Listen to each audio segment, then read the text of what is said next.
뜻에 있으니 오 주님 나를 이끄소서. 뜻하신 그곳에 나 있기 원합니다. 이끄시는 대로 순종하며 살리니 연약한 내 영혼 동하여 일하소서. 주님 나라와 그 뜻을 위하여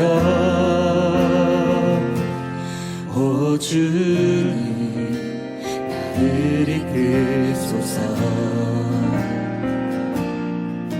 주님 말씀하시면 내가 나가리다. 주님 뜻이 아니면 내가 멈춰서리다. 나의 가고 서는 것 주님 뜻에 있으니 오 주님 나를 이끄소서.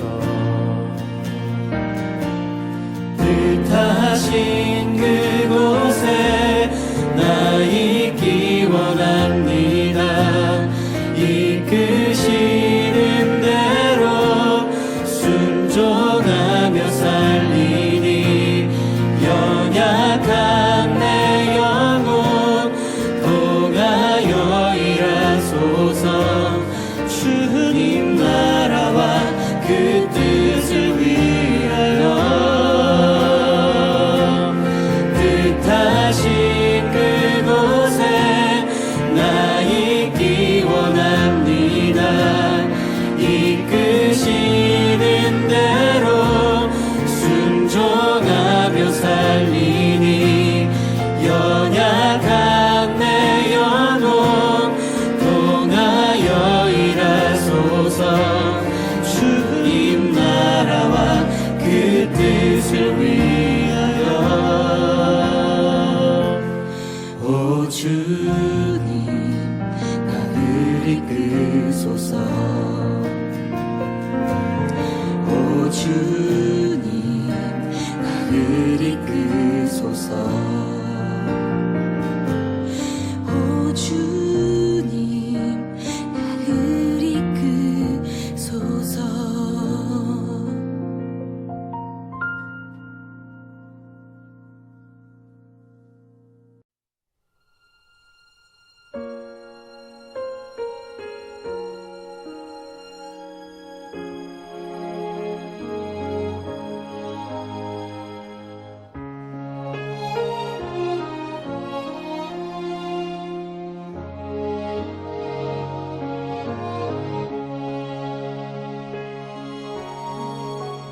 내 주의 보혈은 정하고 정하다.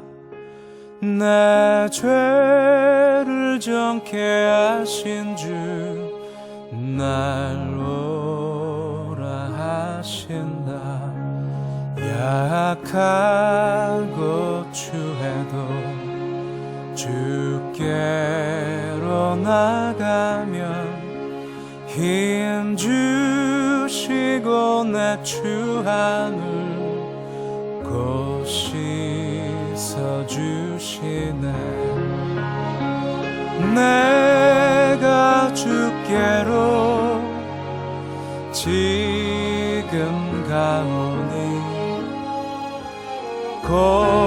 골고다의 보혈로 날 씻어주소서. 날 오라 하심은 온전한 믿음과 또 사랑함과 평안함 다 주려 함이라. 내가 주께로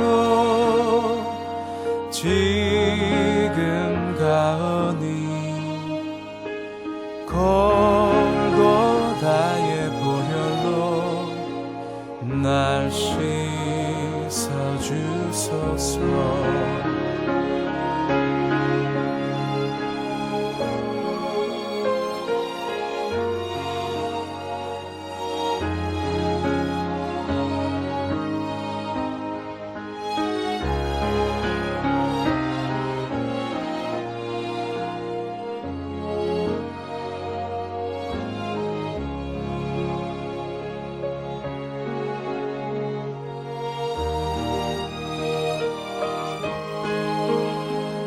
그 피가 맘속에 큰 증거 됩니다. 내 기도 소리 들으사 다 허락하소서. 내가 주께로 지금 가오니 골고다의 보혈로 날 씻어주소서. 내가 주께로 지금 가오니 골고다의 보혈로 날 씻어주소서.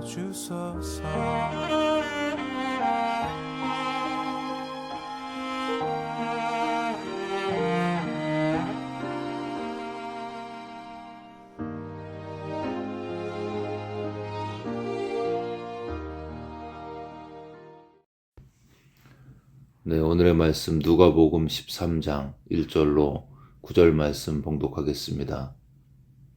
그때 마침 두어 사람이 와서 빌라도가 어떤 갈릴리 사람들의 피를 그들의 제물에 섞은 일로 예수께 아뢰니 대답하여 이르시되 너희는 이 갈릴리 사람들이 이같이 해 받음으로 다른 모든 갈릴리 사람보다 죄가 더 있는 줄 아느냐? 너희에게 이르노니 아니라 너희도 만일 회개하지 아니하면 다 이와 같이 망하리라.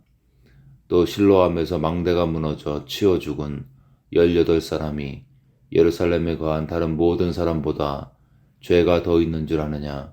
너희에게 이르노니 아니라 너희도 만일 회개하지 아니하면 다 이와 같이 망하리라. 이에 비유로 말씀하시되 한 사람이 포도원에 무화과 나무를 심은 것이 있더니 와서 그 열매를 구하였으나 얻지 못한지라. 포도원 지기에게 이르되 내가 3년을 와서 이 무화과 나무에서 열매를 구하되 얻지 못하니 찍어버리라. 어찌 땅만 버리게 하겠느냐. 대답하여 이르시되 주인이여 금년에도 그대로 두소서. 내가 두릅하고 거름을 줄이니 이후에 만일 열매가 열면 좋거니와 그렇지 않으면 찍어버리소서 하였다 하시니라. 아멘. 네, 오늘 본문을 통해서 예수님께서는 누구든지 회개하지 않으면 빌라도에게 해를 받은 갈릴리 사람처럼 또 실로암에서 망대가 무너져 죽은 18명의 사람들처럼 망할 것이라고 회개를 강조하고 계십니다. 그러면서 무화과 나무의 비유를 통해서 3년간 열매를 맺지 못한 무화과 나무가 찍어버림의 위험에 처하자 포도원 지기 되신 예수님께서는 주인에게 1년 동안 더 기다려줄 것을 간청하고 있습니다. 본문을 통해서 타인의 불행을 보았을 때, 불행한 일이 다른 사람에게 임하는 것을 보았을 때 성도로서 우리는 어떠한 태도를 취해야 하는지 3가지로 묵상해 봤습니다. 첫 번째는 나쁜 일의 발생이 그 사람의 도덕적인 결함을 의미하지는 않는다. 타인에게 나쁜 일이 발생했을 때 그 사람이 반드시 어떤 도덕적으로 문제가 있어서 그런 일이 생겼다. 그렇지 않을 수 있다는 거죠. 유대인들은 불행을 죄에 대한 형벌로 간주했습니다. 신명기 28장 때문에 그렇죠. 율법에 순종하면 복을 받고 불순종하면 저주를 받는다. 우리도 그런 생각을 많이 하죠. 어떤 안 좋은 일이 나에게 생기면 이거 내가 뭐 잘못했지? 이런 생각이 찾아옵니다.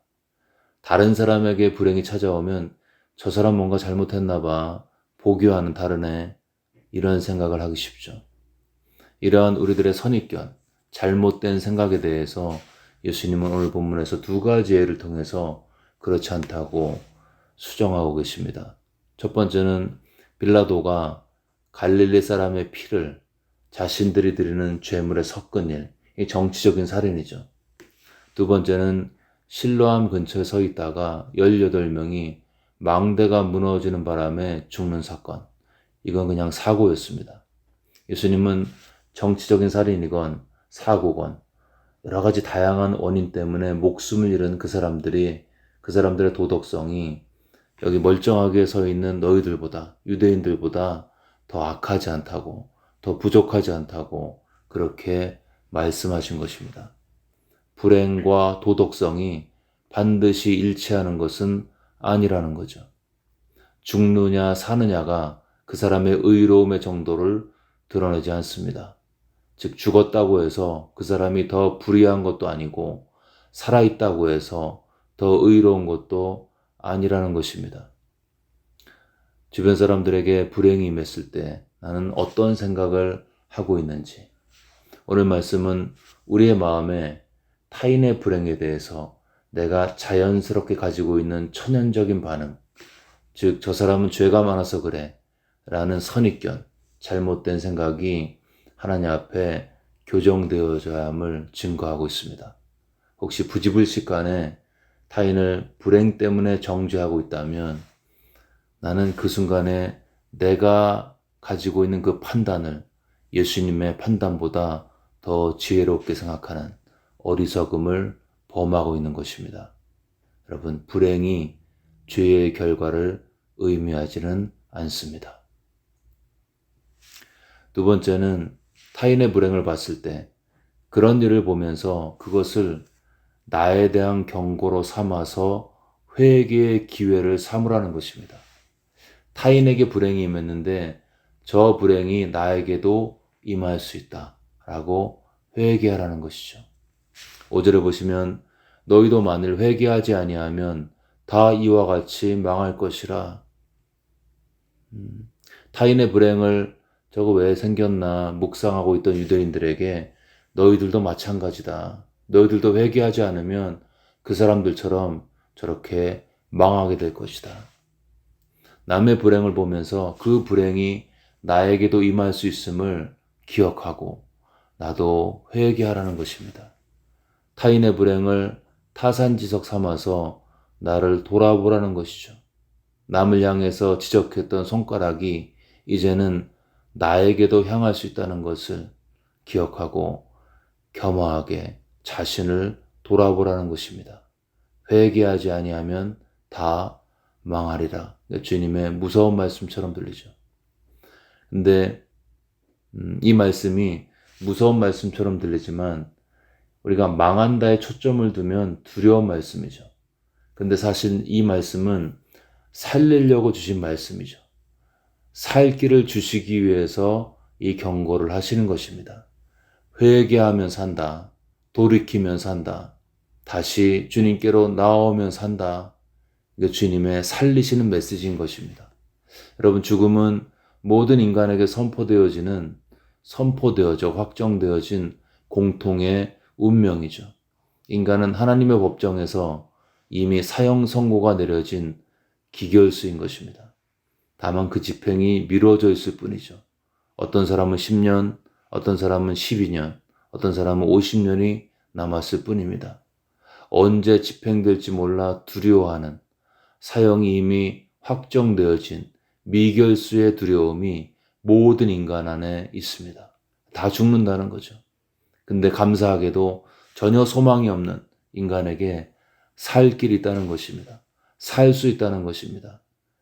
우리가 회개를 권면하거나 죄에 대한 실상을 이야기할 때 그 사람을 고통스럽게 하기 위해서 하는 게 아니라 그 사람의 실체를 그대로 얘기해 주는 것이죠.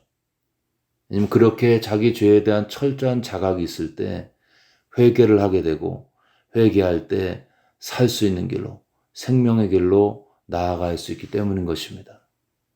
그래서 회개할 때 다시 살 수 있다는 것입니다. 타인의 불행을 볼 때 우리가 가져야 될 두 번째 반응, 나를 돌아보고 회개의 기회를 삼으라는 것입니다.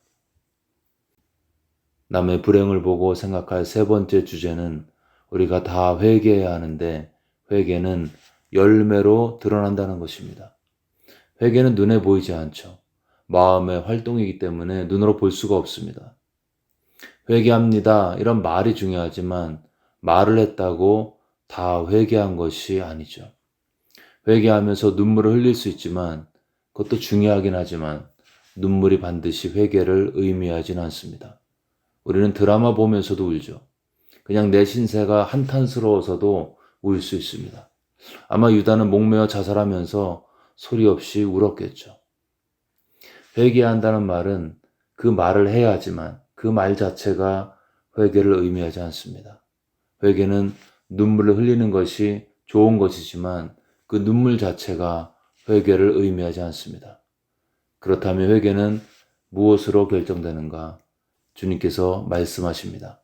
5절까지는 회개하라 하신 그 주님께서 6절 이후에 보시면 회개의 열매, 회개의 사인, 회개의 증거를 말씀하고 계십니다. 6절에 보시면 포도원에 무화과 나무를 심은 것이 있더니 와서 그 열매를 구하였으나 얻지 못한지라. 어떤 사람이 포도원에 무화과 나무를 심었습니다. 이 무화과 나무는 성경에서 이스라엘을 지칭하고 있죠. 주님의 메시지를 듣고 있던 그 당시 사람들을 지칭하면서 비유하고 있습니다. 이 주인의 목적은 하나인데 가을에 열매를 거두는 것. 근데 놀랍게도 3년 동안 전혀 열매가 없습니다. 여기서 3년은 열매 맺기에 충분한 시간이었습니다. 바로 그 해부터 첫 해부터 열매를 기대하지 않습니다.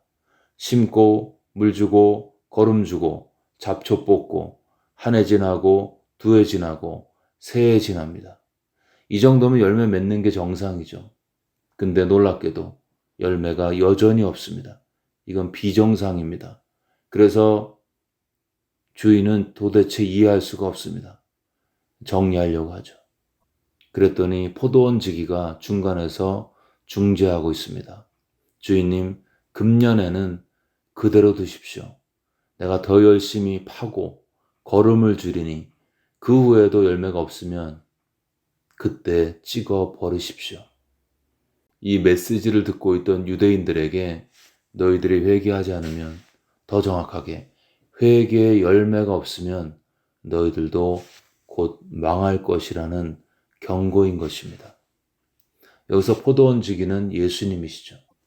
그 주님은 우리가 열매를 맺을 수 있도록 한쪽으로는 하나님의 심판을 맡고 계시고 한쪽으로는 우리가 열매 맺을 수 있도록 은혜의 생명수를 부으시고 걸음을 주시고 은혜 가운데 우리 삶을 인도하고 계십니다. 유일한 목적이 무엇이죠? 열매를 맺게 하기 위해서. 여러분, 회개한 자만이 하나님 나라의 백성이죠. 근데 누가 회개한 자인가? 어떻게 분별할 것인가?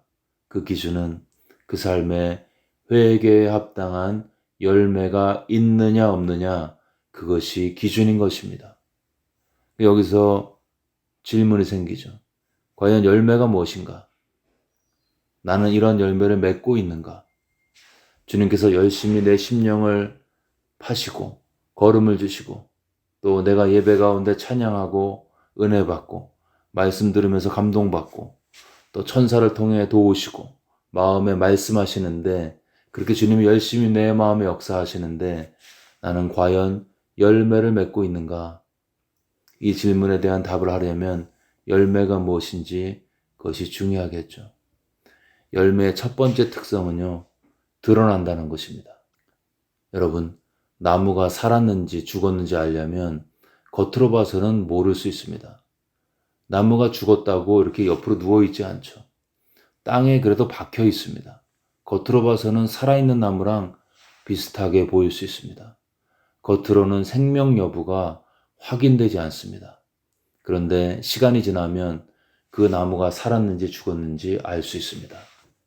살아있는 사과나무는 가을에 먹음직하고 과즙이 풍성한 사과의 열매를 맺게 되는 것입니다. 죽은 나무는 아무리 크고 아무리 그럴듯하게 보여도 아무리 걸음주고 오래 기다려도 그래도 결코 사과 열매 맺을 수가 없습니다. 여러분, 생명은 보이지 않지만 열매는 드러나게 되는 것입니다. 열매의 두 번째 특징, 그것은 하나님의 열매이기 때문에 하나님의 성품을 드러낸다는 것입니다. 주님께서 맺게 하시는 열매이기 때문에 주님의 어떠하심이 그 열매를 드러낸다는 것입니다. 내 삶 속에 뭔가가 드러나고 있는데 이 드러나는 것이 다 나 자신의 어떠함이 드러나고 있다면 그 말은 나를 지배하는 게 나 자신이라는 거죠. 열매가 포도원지기의 공급에 결과하면 포도원지기이신 예수님의 어떠하심을 드러낼 수밖에 없습니다. 나는 포도나무요 너희는 가지니 저가 내 안에 내가 저 안에 있으면 이 사람은 과실을 많이 맺나니 과실은 주님 안에 거하는 삶의 결과죠. 그래서 과실은 예수님을 드러내는 것입니다. 열매는 드러난다고 했습니다. 그리고 드러나긴 하는데 무엇을 드러내는가? 즉 예수님의 성품, 하나님의 사랑과 공의를 드러내는 것입니다. 그러므로 열매는 내 속에 역사하는 성령의 소욕 때문에 겉으로 드러나는 행동의 변화인 것입니다. 그렇다면 이 아침에 같이 한번 생각해 보면 좋겠습니다.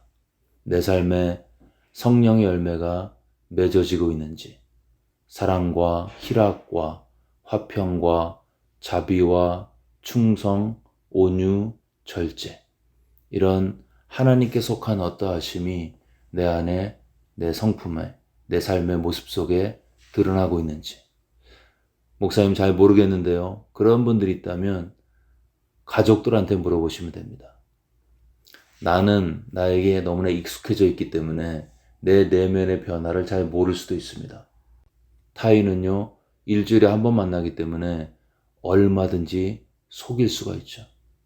그래서 나 자신이 아닌, 타인이 아닌 나의 가족, 내 배우자, 나의 자녀에게 물어보십시오. 아빠의 삶에, 엄마의 삶에 성령의 열매가 맺어지고 있는지, 여보, 내 삶에 예수님의 성품이 드러나고 있습니까? 만일 그렇다면 그들의 대답이 부족하지만 그렇습니다. 이렇게 답을 들을 수 있다면 우리는 제대로 가고 있는 것입니다. 혹시 그렇지 못하다 할지라도 낙심하지 마십시오. 이제부터 회개하면 됩니다. 회개하라고 오늘 말씀을 주신 거죠. 이 말씀의 본질은 아직 늦지 않았으니까 회개하고 돌이켜서 회개에 합당한 열매를 맺으라는 것입니다. 회개에서 생명을 얻으라는 것입니다. 여러분, 성령의 성품을 우리가 흉내낼 수가 없습니다. 회개함으로 마음이 가난하고 마음이 주님 앞에 고백되어진 심령 가운데 내주하시고 역사하시는 성령의 결과로 내 삶에 하나님의 성품이 맺어지는 것, 그것이 회개에 합당한 열매인 것입니다. 회개를 하면 열매는 맺어지는 것입니다. 회개는 내가 하지만 열매는 성령께서 맺게 하시는 것입니다. 단단해진 심령의 밭을 갈면 풍성한 열매가 보장되는 것입니다. 주님의 첫 번째 메시지, 회개하라 천국이 가까이 왔느니라. 침례 요한의 메시지, 회개의 침례였습니다. 예레미야 4장 3절, 여호와께서 유다와 예루살렘 사람에게 이와 같이 이르노라. 너희 묵은 땅을 갈고 가시덤불을 파종하지 말라. 단단한 땅에 아무리 좋은 씨앗 심어도 열매를 맺을 수가 없죠. 먼저 묵은 땅을 기경하고 가시덤불을 정리해야 합니다. 이게 회개죠. 심령의 완악함을 갈아버리고 부드럽게 만든 후에야 믿음의 씨앗이 뿌려지고 그 씨앗이 뿌려질 때 그 옥토와 같은 그 마음밭에 싹이 나고 열매를 맺게 되는 것입니다. 바울의 메시지도 마찬가지였죠. 다메섹과 예루살렘에 있는 사람과 유대 온 땅과 이방인들에게 전한 메시지. 회개하고 하나님께로 돌아와서 회개에 합당한 일을 하라. 회개하고 하나님께로 돌아와서 회개에 합당한 일을 하라. 회개하고 회개에 합당한 일을 하라. 삶의 열매를 맺으라는 것입니다. 이것이 바울의 메시지의 핵심 포인트였습니다. 내 마음에 죄에 대한 가슴 아픔이 사라지는 순간 기독교는 가벼운 종교가 되고 주님의 임재는 나와 함께 할 수가 없습니다.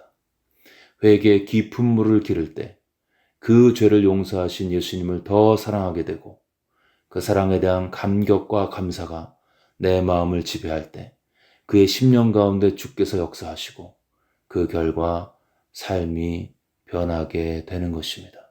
이것이 회개에 합당한 열매죠. 남의 불행을 통해 보아야 할 것 세 가지. 첫 번째, 타인의 불행이 반드시 그의 도덕적인 결함을 의미하지 않는다. 두 번째, 남의 불행을 보고 나에게도 닥칠 수 있으니 나도 회개하자. 그리고 세 번째, 진짜 회개는 열매로 드러나야 진짜 회개이다. 이 아침에 문제의 원인을 나에게서 찾는 진짜 회개로 풍성한 열매 맺어 이 땅에서 천국을 체험하고 죽어서도 하나님 나라에 모두 입성하시는 그러한 축복이 우리 모두에게 임하시기를 주의 이름으로 축원합니다. 네, 이 시간 들은 말씀 붙들고 함께 기도하겠습니다. 우리가 다른 사람의 불행과 안 좋은 일을 보고서 판단하거나 정죄하지 않고 내 자신의 삶을 돌아보고 더욱더 깨어 있을 수 있도록, 또한 그 과정에서 우리 삶에 대한 철저한 회개와 그로 인한 삶의 열매로 하나님 나라의 백성답게 순종하며 살아갈 수 있도록 들은 말씀 기억하면서 함께 기도하겠습니다.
계속해서 코로나 사태 진정을 여기도 하실 때 코로나 때문에 고생하고 있는 의료진, 연구자, 그리고 정책 당국자들 기억하면서 하나님께서 이들에게 지혜와 평강 또 담대한 마음 주시도록 여기서 기도하겠습니다.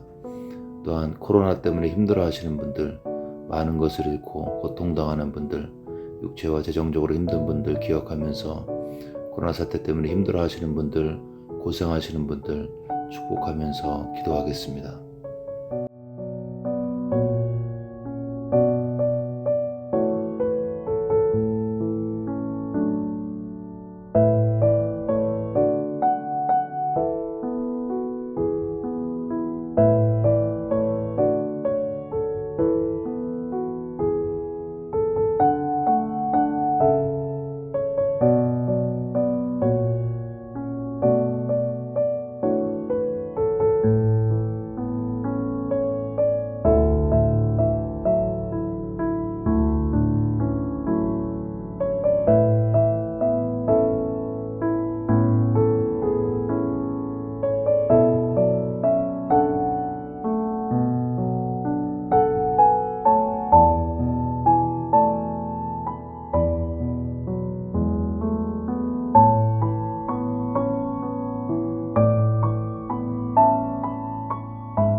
마지막으로 교회와 사회를 위해 기도하실 때 우크라이나 사태가 평화적으로 해결되어서 더 이상의 전쟁의 위험이 그들 가운데 있지 않을 수 있도록, 또 선교사님들이 이제 안전한 곳으로 이동 중인데 그 모든 과정을 주님께서 주관하시도록, 또 그곳에 남아있는 성도들이 끝까지 믿음으로 은혜 안에서 잘 버티고 승리할 수 있도록 위해서 기도하겠습니다.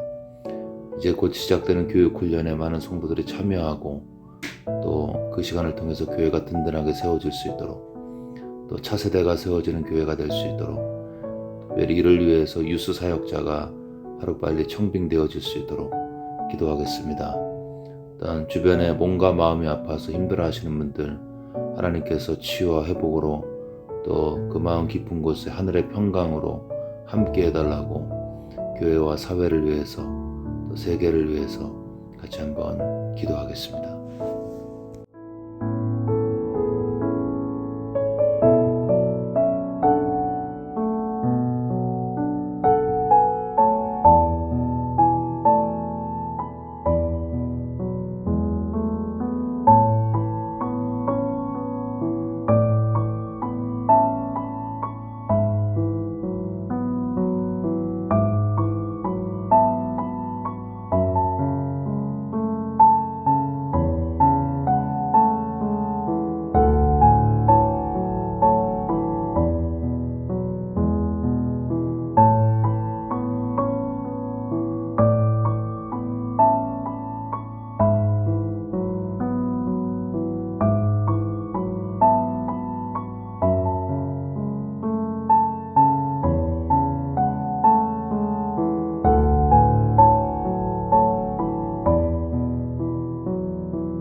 이제 다 같이 마음을 모아서 주기도문을 주님께 올리겠습니다.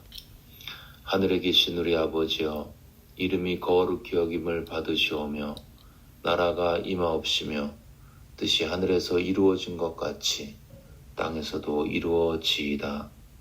오늘 우리에게 일용할 양식을 주시옵고 우리가 우리에게 죄 지은 자를 사하여 준 것 같이 우리의 죄를 사하여 주시옵고 우리를 시험에 들게 하지 마시옵고 다만 악에서 구하시옵소서. 나라와 권세와 영광이 아버지께 영원히 있사옵나이다. 아멘.